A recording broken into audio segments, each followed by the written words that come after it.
এবার মৃত্যুদণ্ডের সাজা থেকে সাবেক স্বরাষ্ট্র প্রতিমন্ত্রী লুৎফুজ্জামান বাবর বেকসুর খালাস পাওয়ায় আবারও রাতের ঘুম উড়ে গেল মোদি সরকারের, এমন কথাই বলছেন নেটিজেনরা। ভারত সরকারের অভিযোগ, তিনি সেভেন সিস্টার্সে বিদ্রোহী দল বানিয়ে ভারতকে অস্থিতিশীল করতে চেয়েছিলেন। চীন আর পাকিস্তান মিলে ভারতকে যতটুকু নাকানি চুবানি খাওয়াতে পারেননি তা ঘটিয়েছিলেন লুৎফুজ্জামান বাবর। তাই একটা সময় বাবরের নামে কেঁপে উঠত ভারত সরকার।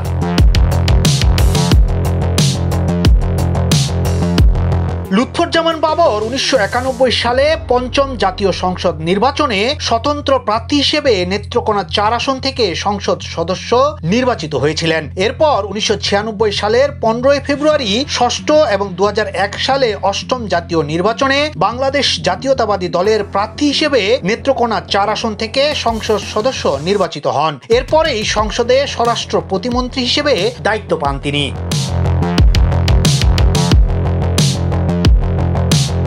2001 সালে বিএনপির নেতৃত্বাধীন জোট বাংলাদেশে সরকার গঠন করার পর যে কয়েকজন ব্যক্তি প্রবল ক্ষমতাবান হয়ে ওঠেন তাদের মধ্যে লুৎফুজ্জামান বাবর ছিলেন অন্যতম। মনে করা হয় সাবেক প্রধানমন্ত্রী খালেদা জিয়ার বড় ছেলে তারেক রহমানের সঙ্গে ঘনিষ্ঠতাই ছিল বাবরের ক্ষমতাবান হয়ে ওঠার মূল ভিত্তি।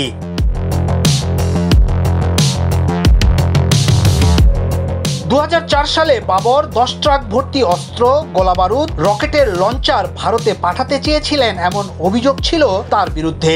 ভারতের অরুণাচল প্রদেশ, আসাম, ত্রিপুরা, নাগাল্যান্ড, মণিপুর, মিজোরাম এবং মেঘালয় মূল ভারত থেকে আলাদা হতে চেয়েছিল। আর সেই সময়টাতেই ভারতের জন্য আতঙ্ক বনে যান লুৎফুজ্জামান বাবর। তবে সরবরাহ করা অস্ত্র পরবর্তীতে জব্দ করা হয়।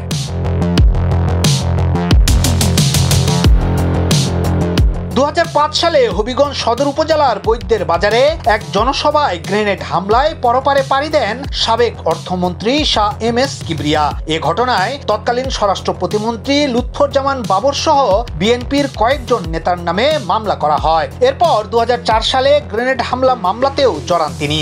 এরপর তার মৃত্যুদণ্ডের আদেশ দিয়েছিলেন আদালত।